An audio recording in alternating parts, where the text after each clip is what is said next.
Hello. So it has been reported that the last of the two so-called Beatles have been taken alive in Syria. If you're not familiar with this, that was the nickname, the epithet given to a particularly vicious group of British Islamists. They got the Beatles epithet because apparently they had strong British accents. I don't know whereabouts they were from specifically, but one of them included Jihadi John. Um, and these two guys that have been taken alive have been named as Alexander Kute and Al Shifi El Sheikh. Whether their real names or pseudonyms, I'm not sure. Um, and they were taken by the Kurdish Syrian Democratic Forces, militia, who are sweeping up the last vestiges of ISIS in their territory. Of course, Assad forces have been doing the same in government held areas. But it seems to me Syria is now going back to the sort of level it was at the start of the war, insofar as it's going to end up a straightforward fight between Assad's forces and opposition, like the Kurds. Because at the start of the war, that seemed to be the case, broadly speaking. Then Islamist groups infiltrate the situation, which is something that is rarely reported. But I think that's what the how the war evolved. Um, in itself, that is a good thing. It should absolutely be welcomed. And I don't take back anything I've said about Russia and Assad. They have killed tens of thousands of Syrian civilians, which will forever be, which will forever stain their legacy.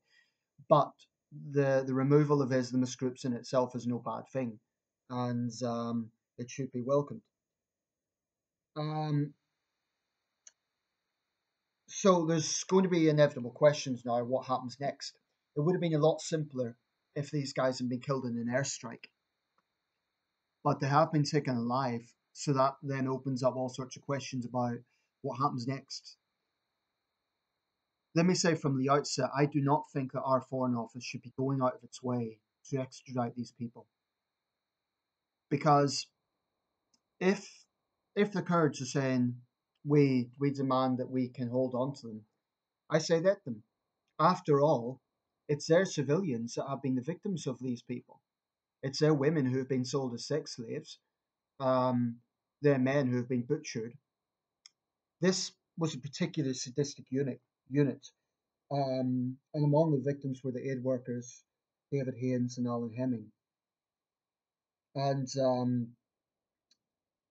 there are reports that one of the victims had actually been tortured. I believe it was Alan Hemming had actually been tortured before his death. Um, I feel that someone who beheads, well, anyone, but especially an aid worker, someone who's trying to help children, anyone who would behead another human being who's doing a job like that is beyond all redemption. That to me is pure evil, and I don't think that you can reform someone like that. I really don't. Um, that's why I'm so uneasy with this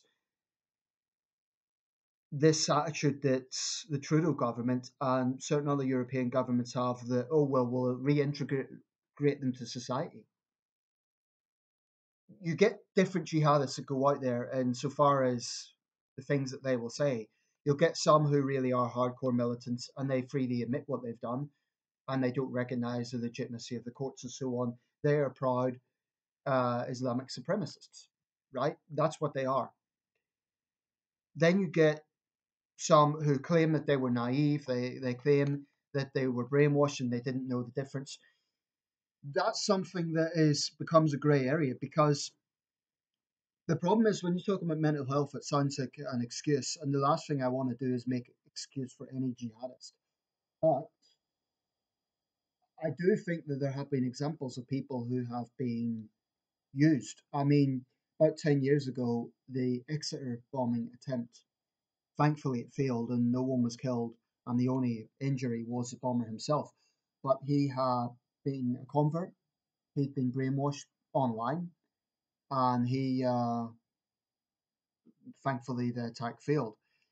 There was another recent example, Tommy Robinson, the call him what you will, a nationalist, whatever. far right activists, the anti-Islam activists. I'll let people decide themselves. But anyway, he confronted a guy that had been threatening his family online. It was a human thing to do. I don't blame Tommy Robinson for that. It was a very human response. He confronted this guy.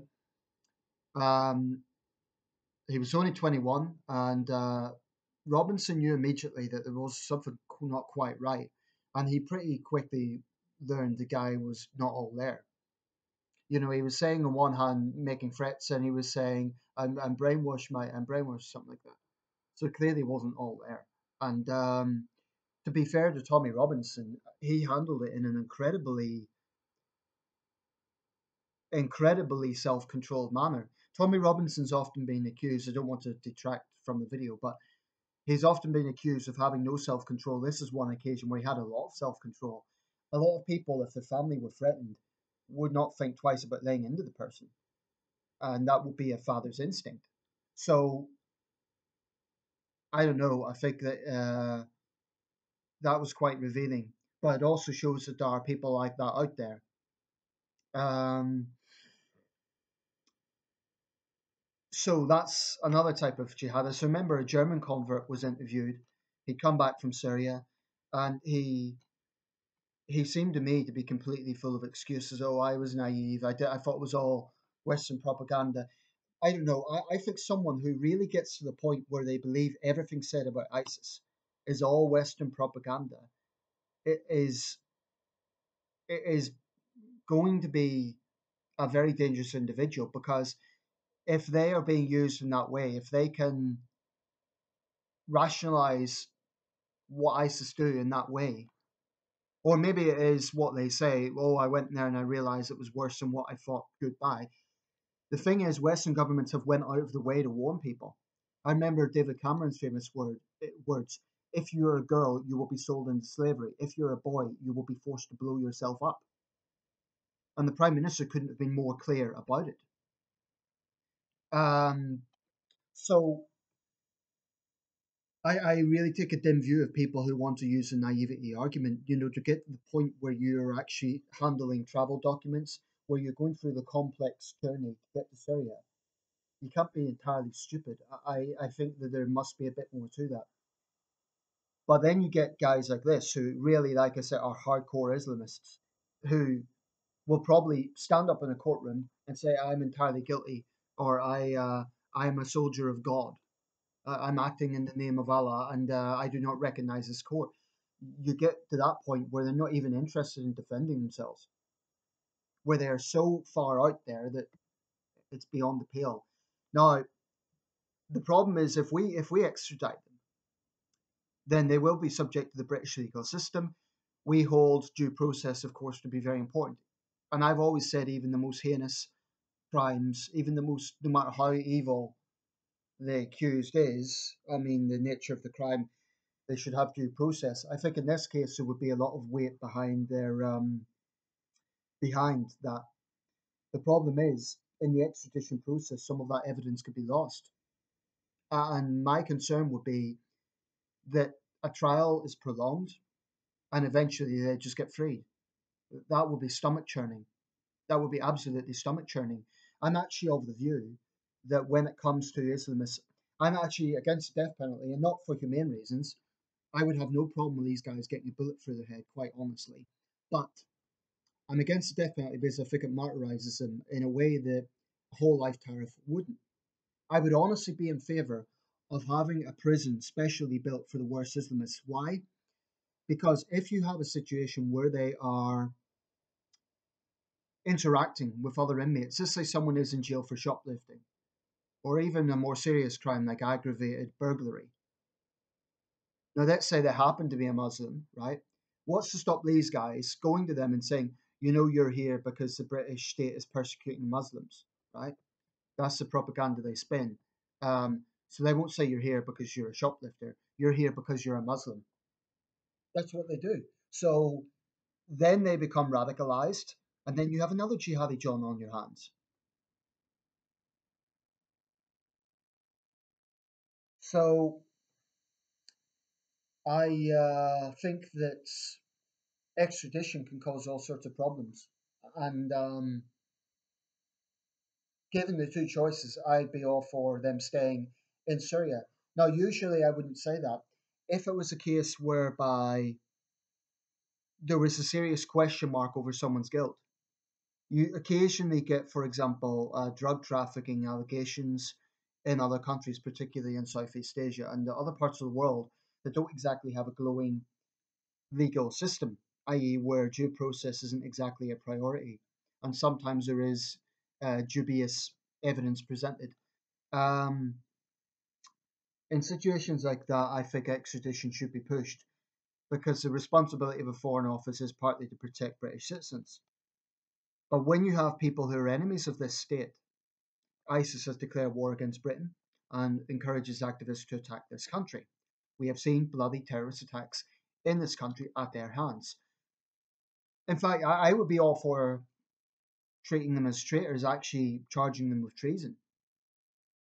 The problem with the Trudeau approach and the problem with the approach in some other European countries, it seems to me, is they trivialize the crime. So even if they argue that reintegrating them will minimize the risk of retaliatory attacks, it's still not holding them to account for things that they will have done. Holding women in slavery, throwing gay men off buildings. I don't need to tell people what these sadists do. I mean, as far as I'm concerned, they're pure evil. Um, and I don't think there's any redeeming that sort of person. So that's my view. Given the two choices, I would leave them there. Let the Kurds deal with them in whatever way they see fit. And if human rights groups say, "Oh well, their human rights might be compromised," this is one of those situations where you have to look at the utilitarian question. Surely it would be more dangerous to have a situation where they go through a trial and it gets prolonged, then they get off the hook in the end, and or even if they go to a regular prison, they brainwash other jihadists or converts who then become jihadists. Well, the human rights question there is then you are opening them up to a whole legion of other human rights abuses, torturing victims, keeping people in slavery, and so on. So this is actually a human rights question where the utilitarian aspect comes beforehand. We could. I don't think we could lecture the Kurds when their women and men have been killed en masse by these people. They would have every right to execute them. Frankly, it would have been better had they been killed in some sort of airstrike or something. Would have simplified things. But there you have it. Let me know your thoughts. I just don't believe that when the loony left say that these people can be, oh well, we should try and reform them. No, you cannot reform someone who has beheaded another human being because they've went beyond the point of redemption. They went beyond the pale. I don't think you can reform someone like that.